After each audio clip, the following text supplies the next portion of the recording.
Bismillahirrahmanirrahim. Assalamualaikum warahmatullahi wabarakatuh. Alhamdulillah, alhamdulillahillazi anzala sakinah fi qulubil mu'minina liyazdadu imanan ma'a imanihim. Asyhadu an la ilaha illallah wahdahu la syarikalah wa asyhadu anna sayyidana wa nabiyyana Muhammadan abduhu wa rasuluh. Allahumma salli wa sallim ala Sayyidina Muhammadin wa ala alihi wa ashabihi ajma'in. Subhanaka la ilma lana illa ma'allamtana innaka antal alimul hakim. Wa qala Rasulullah sallallahu alaihi wasallam may yuridillahu bihi khairan yufaqihu fid din. Shadaqallahul azim wa sadaqa rasulul karim. Alhamdulillah, segala puja dan puji diiringi salawat serta salam semoga senantiasa tercurah bagi Rasul yang mulia Rasulullah Muhammadin sallallahu alaihi wasallam. Sahabat, pemirsa Mutiara Iman Kompas TV yang insya Allah dimanapun berada, setiap hari kita mencoba untuk menjadi hamba-hamba yang selalu berusaha menjadi hamba terbaik di hadapan Allah Subhanahu wa Ta'ala. Setiap ibadah dan setiap amal soleh yang kita laksanakan sejatinya adalah sebagai wasilah untuk setiap kita menjadikan diri kita pribadi yang benar-benar pantas mendapatkan kemuliaan di hadapan Allah Subhanahu wa Ta'ala. Menjadi pribadi-pribadi yang soleh, menjadi pribadi-pribadi yang bertakwa kepada Allah Subhanahu wa Ta'ala. Namun kita manusia tentunya tidak bisa mewujudkannya itu sendiri. Walaupun pada akhirnya kita menentukan nasib kita sendiri. Namun dalam perjalanan ini ada sebuah lingkaran kehidupan yang menuntut kita untuk saling bekerja sama dalam mewujudkan menjadi pribadi yang soleh, pribadi yang bertakwa. Maka begitu banyak ayat-ayat di dalam Al-Quran dan juga hadis-hadis Rasulullah SAW, bagaimana Allah Subhanahu Wa Taala juga memberikan sebuah peringatan ataupun nasihat kepada kita hamba-hambanya. Salah satunya Allah sampaikan satu kalimat sederhana, wasta'inu bisabri wassalah.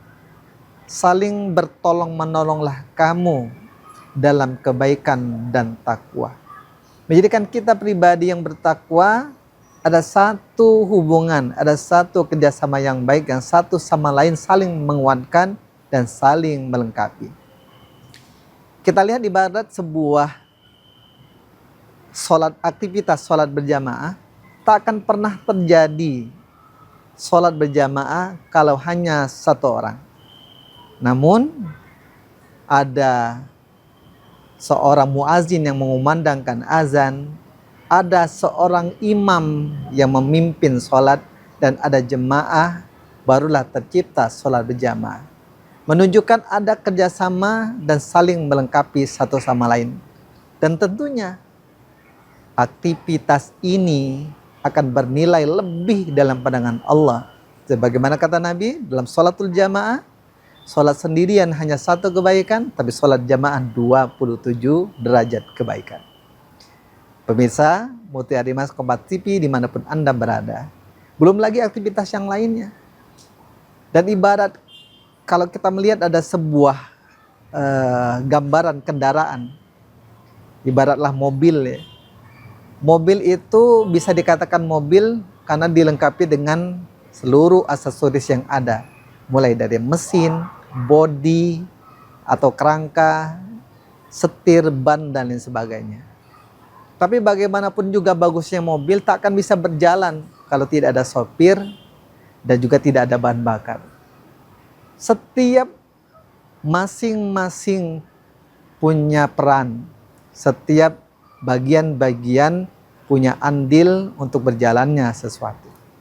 Maka di sini dalam kehidupan mengajarkan kepada kita, manusia sebagai makhluk sosial, bukanlah makhluk individual, tetap membutuhkan adanya bantuan, adanya pertolongan, adanya kekuatan lain yang mendukung menuju kepada derajat takwa di hadapan Allah Subhanahu wa Ta'ala. Sahabat Mutiara Iman, Kompas TV dimanapun berada, kita akan lanjutkan pembahasan kita setelah yang satu ini.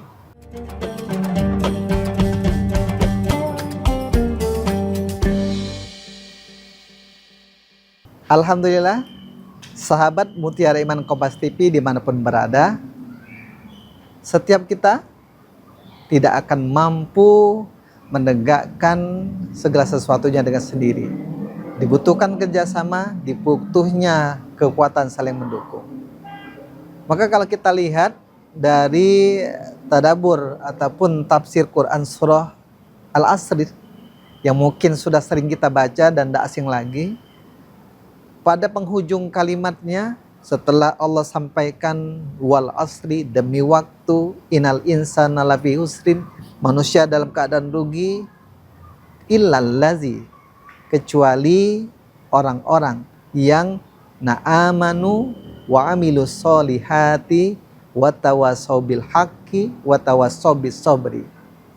Orang-orang yang beriman kemudian menyempurnakan imannya dengan amal soleh, tapi tidak cukup sampai di situ, melengkapi dengan watawasau bil haqqi, saling nasihat menasihati dalam kebenaran, watawasau bis sabri, saling nasihat menasihati dalam kesabaran.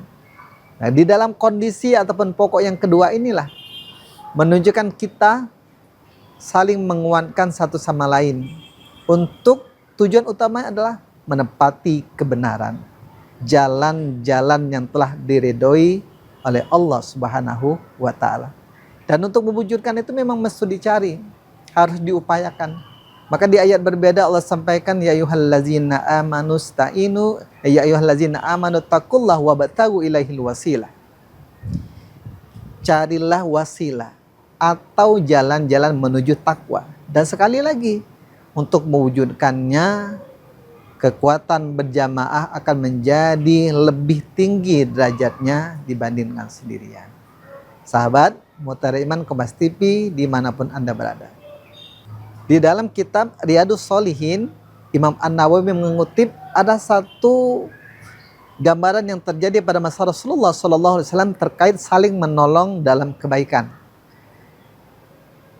Rasulullah pernah memberikan sebuah keadaan ketika pada masa perang terdahulu, karena tidak semua orang yang akhirnya berangkat ke medan jihad, kepada medan perang. Ada yang membantu menyiapkan perlengkapan, ada yang berangkat, tapi ada juga yang bahkan tinggal untuk menjaga keluarga ataupun harta yang ditinggalkan di rumah dan di kampung masing-masing. Dan kata Rasulullah, dari setiap keadaan ini akan mendapatkan pahala, bagian pahala.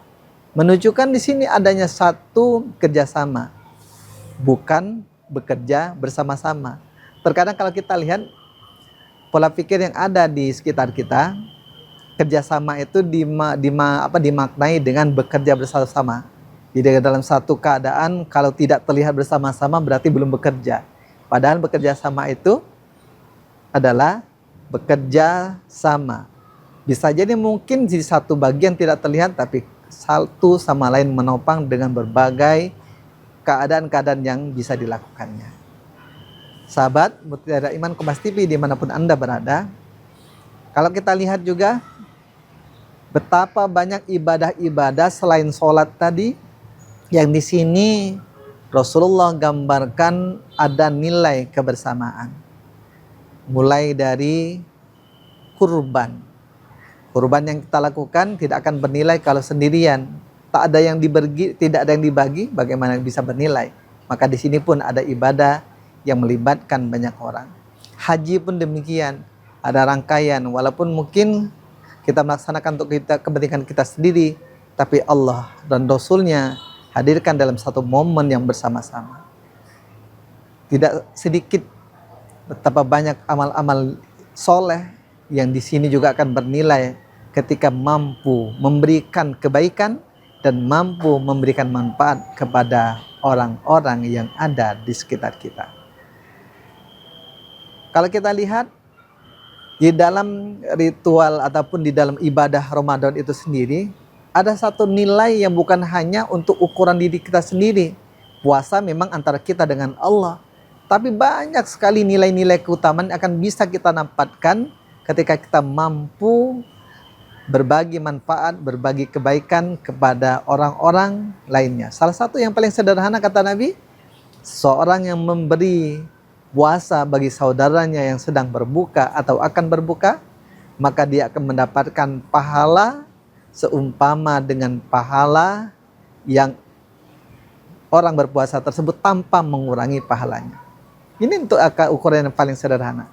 Termasuk juga bahkan kata Nabi SAW dalam riwayat yang lain dengan keadaan yang lain, seseorang yang menunjukkan kepada jalan-jalan kebaikan, dia akan mendapatkan pahala yang sama dari orang yang melaksanakan kebaikan yang ditujukannya.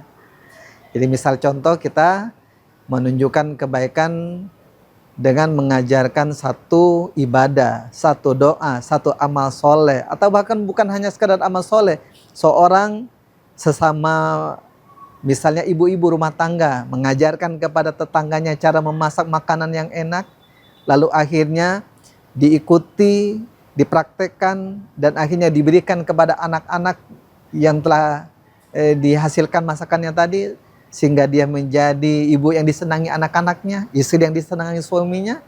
Ini akan menjadi kebaikan yang mengalir pahalanya bagi yang mengajarkan. Itu indahnya di dalam Islam, setiap kebaikan itu akan menghasilkan kebaikan yang luas, dan itu juga bernilai amal jariah bagi setiap kita. Kita akan lanjutkan lagi bahasan kita setelah yang satu ini.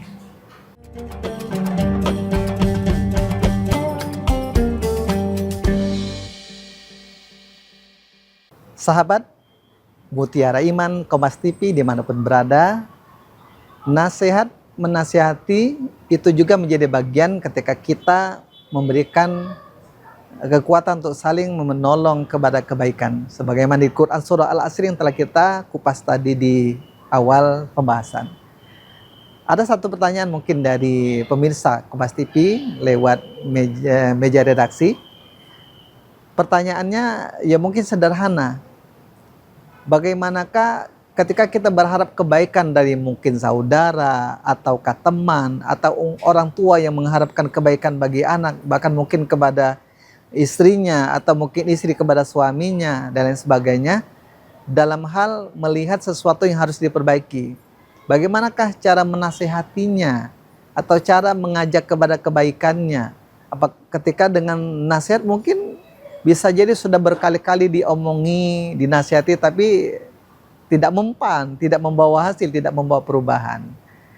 Nah, menyikapi hal keadaan seperti ini, ya memang sesuatu yang umum akan terjadi. Dan cenderung memang sifat kita manusia itu mudah untuk menasihati, tapi sulit untuk menerima nasihat. Dan itu memang sunatullah, karena fitrah manusia itu akan ujiannya akan selalu merasa benar dan sulit untuk menerima ketika kebenaran disampaikan. Nah, bagaimanakah menyikapi keadaan demikian? Maka kalau kita lihat di antara beberapa literatur, di antara para ulama juga ada memberikan tulisan, gambaran-gambaran dalam seni memberikan nasihat. Nasihat tetap disampaikan, tapi memang butuh cara, butuh seninya. Bisa jadi ada orang yang tidak bisa disampaikan dengan secara langsung, tapi butuh mungkin pelan-pelan. Atau mungkin yang tidak bisa disampaikan dengan kata-kata, tapi butuh dengan contoh perbuatan. Dan tugas kita memang selalu sampaikan. Bahkan bisa jadi mungkin nasihat kita akan mentah saja, tidak akan diterima atau ditolak. Bagaimana? Apakah kita berhenti memberikan nasihat? Tentu tidak. Terus sampaikan dengan berbagai cara-cara yang bisa diterima, sehingga kebaikan itu akan membawa kepada perubahan. Walaupun mungkin pada waktu yang tidak kita sadari. Tugas kita hanya menyampaikan, hanya sebagai memberikan kabar kebaikan, memberikan peringatan kepada hal-hal yang dilarang untuk keburukan. Jadi terus saja sampaikan, sampai nasihat itu membawa kepada perubahan kebaikan. Kemudian ada juga satu pertanyaan yang muncul di meja redaksi tentang antara kebaikan dan juga upaya-upaya menata kebaikan. Ada satu kondisi yang sempat terjadi di tengah-tengah masyarakat, bagaimana di satu titik lokasi ada lapak-lapak penjual kaki lima itu tiba-tiba dibongkar oleh pemangku kebijakan. Dalam kondisi saat ini yang terjadi tentunya yang pemilik lapak-lapak akan merasa dirugikan. Tapi bagi pemangku kebijakan merasa butuh melakukan itu untuk melakukan penataan kembali. Dalam kondisi seperti ini, dalam hal kebaikan, manakah yang paling benar, manakah yang bisa dibenarkan? Tentunya setiap kondisi ada keadaan masing-masing, pasti ada kebaikan masing-masing. Ya, kalau mau main salah menyalahkan selalu akan ada kesalahan dan semuanya bisa jadi salah. Tapi di sini kita melihat kepada watawassobil haqqi, menepati kepada kebenaran. Maka dalam kondisi seperti ini, kalaupun kebijakan untuk merapikan tempat itu dilakukan, ya jelas karena tujuannya baik, tapi tentu harus diimbangi dengan solusi yang harus diberikan sebagai alternatif pengganti dari keadaan yang dirubah tersebut. Insya Allah semuanya akan mendapatkan manfaat, semuanya akan mendapatkan kebaikan dari keadaan masing-masing. Baik, sahabat, pemirsa Mutiara Iman Kompas TV, dimanapun Anda berada, dari kesimpulan pembahasan kita, bagaimana setiap diri kita berupaya untuk memaksimalkan bahwa segala sesuatu ada satu niat baik, ada satu semangat untuk menghadirkan kebaikan-kebaikan, mengajak kepada kebaikan-kebaikan, sampai akhirnya semua itu membawa ataupun menghasilkan berbuah nilai-nilai takwa pada diri kita masing-masing dan orang-orang yang kita cintai. Demikian yang bisa kami sampaikan, semoga ada manfaatnya. Kita sambung lagi di waktu yang akan datang. Hadanallahu wa ikum ajma'in. Kita akhiri pertemuan kita dengan lafaz hamdalah. Alhamdulillahirabbil alamin. Subhanakallahumma bihamdika asyhadu alla ilaha illa anta nastaghfiruka wa natubu ilaik. Alafu minkum wassalamualaikum warahmatullahi wabarakatuh.